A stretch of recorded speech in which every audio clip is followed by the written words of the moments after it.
National Social Investment Program of the Buhari administration has been described as the largest social protection program in Africa, with over $1 million earmarked annually to cause positive change in the lives of the poor and vulnerable in the society. In our program tonight, we shall be looking at the NSIPs with a view to understanding how they started, where they are now and the impact they have made, and what the future holds as we interview the National Coordinator of NSIP, Dr. Umar Binder. My name is Habiba Zakzak, welcoming you to this edition of Service to Humanity. Sit back as I bring you details of the program after this short break. Across the 6 geopolitical zones. They should use this money for what it is meant for, graciously to take care of their family. In 36 states and the FCT. Over 6.4 million of Nigerians poorest of the poor in about 1.3 million households receive conditional cash transfers of 5,000 naira monthly under the Household Upliftment Program of the federal government. Their joy knows no bound. And the government very well because they did well for us. It helped me to do any other thing, my family. Reducing absolute poverty, promoting shared prosperity through the Conditional Cash Transfer Initiative. The Federal Ministry of Humanitarian Affairs, Disaster Management and Social Development in service to humanity. It's Service to Humanity, and we will start the program with news stories from the Ministry of Humanitarian Affairs. In our lineup, a 33-man technical committee for the alternate school program inaugurated just as the Minister of Humanitarian Affairs pledges support for agric intervention targeted at women farmers. Details in our first segment. Stay with us.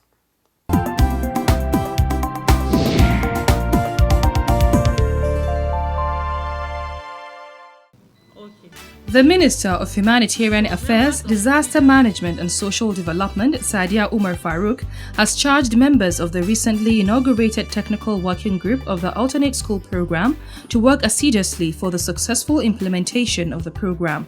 She gave the charge during a recent meeting of the Steering Committee of the Alternate School Program, where a 33-man Technical Working Group (TWG) was inaugurated. The minister said members of the TWG should be mindful of the numerous benefits of the Alternate School Program to the children, their households, their communities, and the Nigerian economy. And through this program, every child, irrespective of social, cultural, or economic standing, can gain access to quality education using the federal government's social investment programs as delivered through the Ministry of Humanitarian Affairs, Disaster Management and Social Development to absorb certain socio-economic shocks that they may be exposed to. The TWG is saddled with the responsibility to develop a strategic framework for the implementation of the ASP across the country, design a comprehensive stakeholder mapping strategy to identify and ensure effective engagement for successful delivery of the program nationwide, design the consultative and planning process for effective takeoff of the ASP initiative, prepare a statement of work for consideration and approval by the ASP National Steering Committee, and ensure the effective and timely implementation of all approved field work on the ASP. Beyond education provision, the program should be seen as a means of improving the future outcomes of children and all the way to the larger Nigerian economy. It will also equip the children with lifelong skills to enable them in the future contribute meaningfully to the Nigerian economy, provide some households' income for their respective families, and create employment for members of the local community, thus improving their local economy. The TWG comprises representatives drawn from the National Steering Committee member institutions and other key organizations.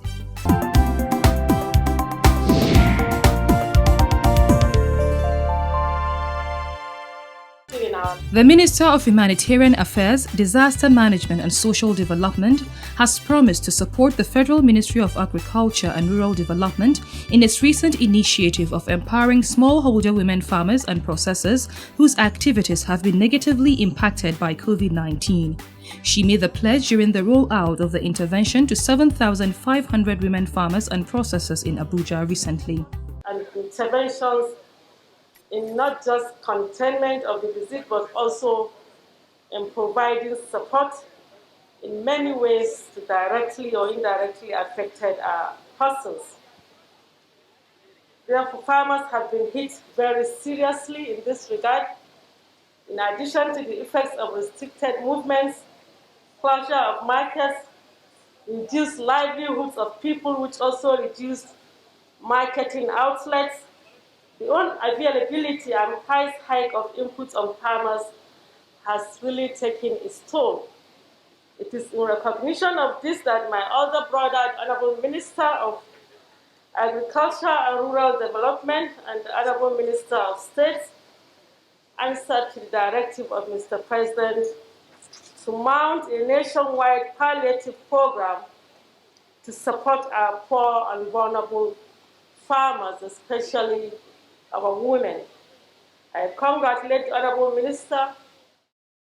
While commending the Minister of Agriculture and Rural Development, Sabuna Nunu, for implementing the palliative program for smallholder farmers, she said her ministry will support the initiative fully to help the poor and vulnerable farmers recover from the negative impact of the COVID-19 pandemic.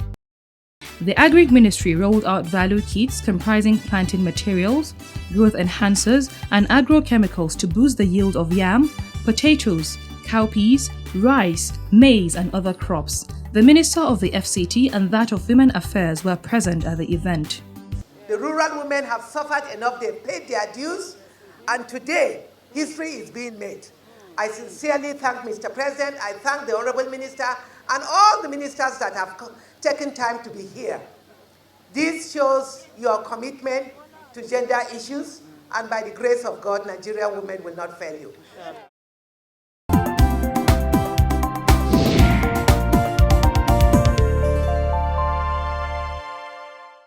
Minister of Humanitarian Affairs, Disaster Management and Social Development Sadia Umar Farouk has called on all leaders in the Lake Chad area to continue to build regional cooperation, learn from each other, and collaborate with all relevant local and international stakeholders so that the fight against insurgency can be won while ensuring support and positive outcomes for all communities in the Lake Chad region. She was speaking during the World Bank Group Virtual Lake Chad Region Ministerial Roundtable meeting, which held on Monday, 12 April 2021, while pledging the commitment of Nigeria to supporting initiatives that will develop the region in the face of the devastation caused by terrorism. Sadia Umar Farouk said, the country will focus on restoring rural mobility and connectivity aimed at improving access of communities to markets, as well as provide beneficiaries with an opportunity for short-term employment. The roundtable offers a forum for high-level officials from Chad, Cameroon, Niger, Nigeria, and the World Bank to take stock of latest developments in the region and chart a course to tackle challenges.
social investment programs are a set of social inclusion initiatives targeted at women, youth, and children to tackle the problem of poverty. These programs, which started in 2016, are an integral part of the social inclusion agenda of the administration of President Muhammadu Buhari. One thing that stands these programs out is the careful design that makes them a systematic approach to the poverty problem. Dr. Umar Binder is the National Coordinator of the National Social Investment Programs. In a recent interview granted our crew, he throws more light on the design of the social investment programs. Let's take excerpts from that interview.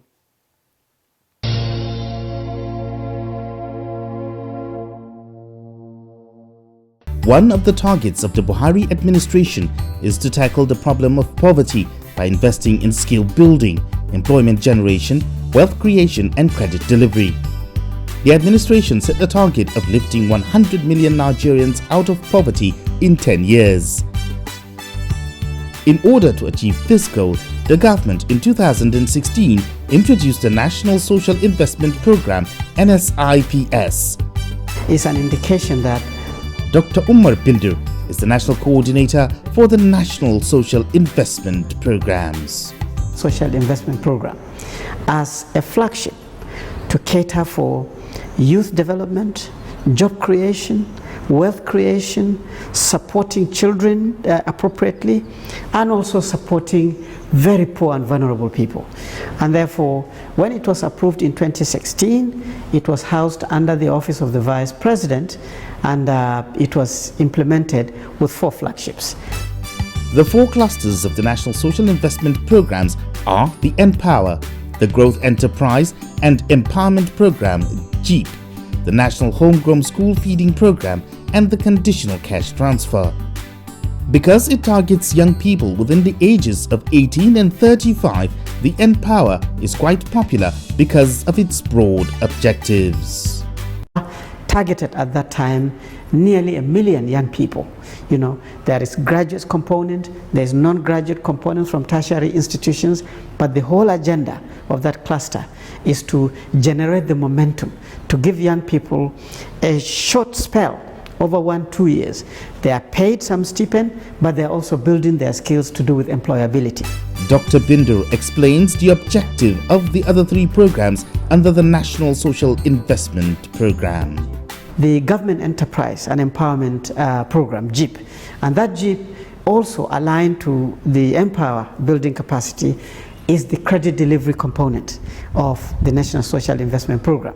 And then the third is the National Homegrown School Feeding Program, which creates a rural or community-based building capacity and also taking the value chain approach on agriculture. So the local people will produce it, will sell it, and then the food gets cooked for primary school children between class 1 to 3 within the community. And then the 4th big flagship is what is called the conditional cash transfer. So very tactfully we document and identify poor and vulnerable people, men and women, disabled and abled, and advance a 5,000 naira welfareist kind of support. Altogether, the National Social Investment Programs form part of the social safety net that the Buhari administration is committed to spreading to prevent more Nigerians from slipping below the poverty line. To support proper coordination of the social investment programs, government introduced a national register of poor and vulnerable households in Nigeria. Its introduction solves a lot of problems in the coordination of humanitarian responses to poverty. Instead of randomly implementing projects, international development partners will come and randomly implement their projects. The ministries are implementing their projects randomly. Now we know where all the poor people are. Everybody will now mine from there, and therefore the size and the rate of change of the social register literally becomes an index of whether poverty is increasing or whether poverty is reducing. So social registrar, for now, we have covered all the 774 local government areas in the country, and we have over 30 million individuals already registered, and we hope to register more because it is ongoing. One thing that sets the NSIPs apart from other poverty alleviation attempts in the past is the carefully thought out design of the program. They flow one into another, ensuring that the poor and the vulnerable get an opportunity to exit the shackles of poverty. The direction we're taking for the scopes is to ensure that they are integrated. So the Empower, you imagine that this is the cluster that builds capacity, gives people skills, and prepares them to take advantage of the opportunities in our country. Now, when they graduate out of Empower, what do? Some will get employed naturally. Some probably they are supported by community or whatever they can establish. But there are many who they have skills and they have nowhere to go. That is when JIP now collects them to say, hey, come here with the skills of you have to raise maybe 100 chicken, to produce eggs, to now have your own garden, to produce your water leaf and bitter leaf, to now produce your tomatoes and so on and so forth.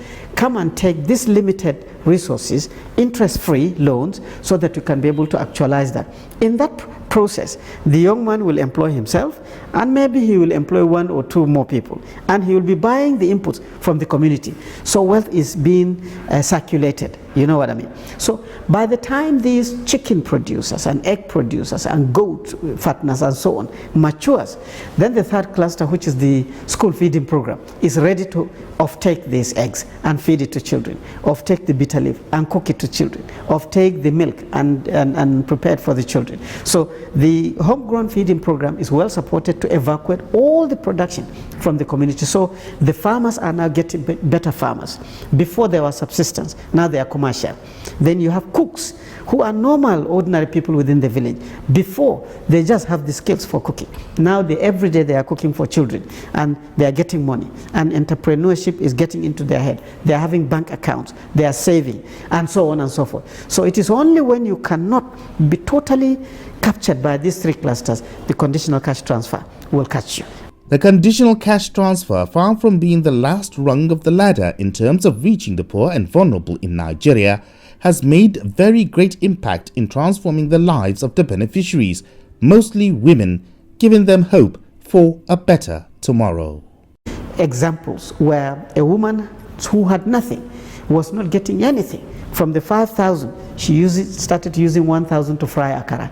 Today, she is employing 3 women who are frying akara, and now she has overpowered the 5,000. She has graduated from the social register, and now she's empowered, she's out of poverty. So these are the scopes for the 4 clusters under the social investment program. Like Dr. Binder said, the impact of the programs, particularly the conditional cash transfer, is such that women who hitherto had no means of livelihood have been able to start small trades, form cooperatives, and better their lives. Our crew traced some beneficiaries to Ikara local government area of Kaduna State and their story on what the conditional cash transfer of government has been able to do in their lives is worth telling. Let's hear them.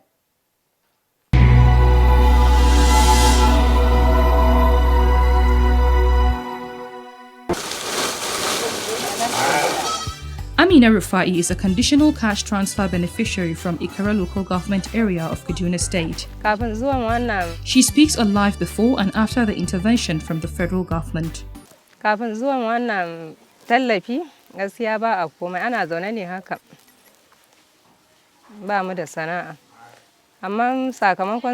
wasn't doing anything before now, but as a result of this conditional cash transfer, I have been able to join a cooperative, do my personal business, thrift, and still have something to fall back to, and still support my family.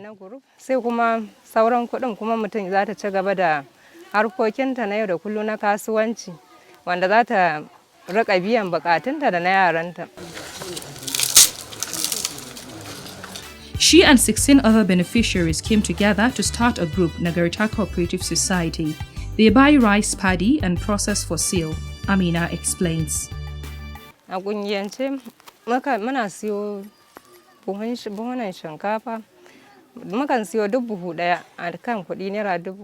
a cooperative, we buy bags of rice for 16,500 naira each. We parboil and dry, then we take it to the millers for processing. Afterwards, we clean it up. Sometimes we take it to the market for sale. Others come home to purchase, while neighborhood shops also buy from us. We use the proceeds from the business to send our kids to school. and to support our families. Mukan ɗibi wata za a kai ta kasuwa, wata kuma mukan bar ta a gida. Masu zuwa sukan zo su siya. A haka sai kuma makotan shagunan mu da suke sayayya haka sukan zo su ma su sara.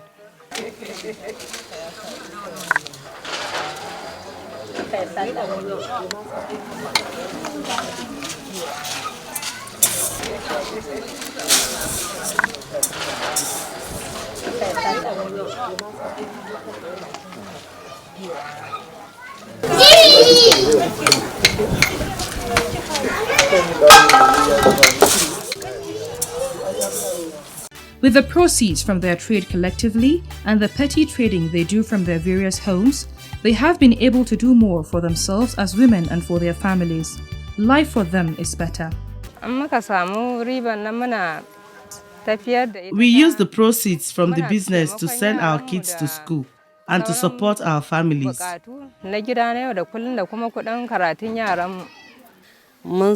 Before now, life was not easy, but we really appreciate God for this scheme. It has been a blessing to me. It helped me pay my daughter's hospital bills. I've also bought some sheep to rear. We thank God and also appreciate the government for this. Before this scheme, life was so difficult. But since the emergence of this conditional cash transfer, to the glory of God, life has been beautiful.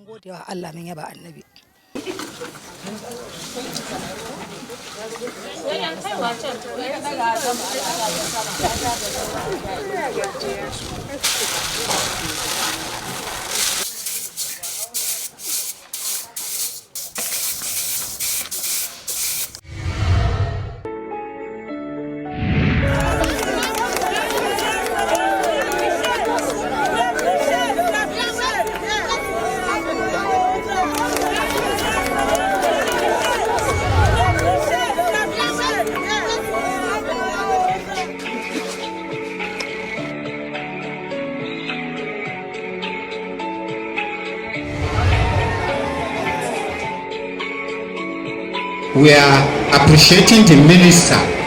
She has deemed it fit to see our inside but not outside.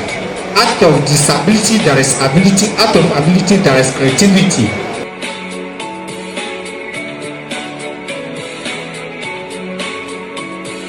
I'm happy and I thank the ministry for coming here to assist us, and especially with the food stuff. May God bless all your staff and God bless Nigeria. The Federal Ministry of Humanitarian Affairs, Disaster Management and Social Development in service to humanity.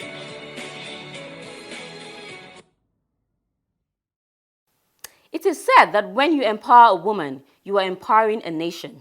And so, the success of this woman is our success as a nation. Let's continue to support the federal government in its quest to lift 100 million Nigerians out of poverty. And let's support the Federal Ministry of Humanitarian Affairs as it provides the needed coordination and leadership to make this happen. Until I come your way again next week, keep COVID-19 at bay as you embrace safety rules. Good night.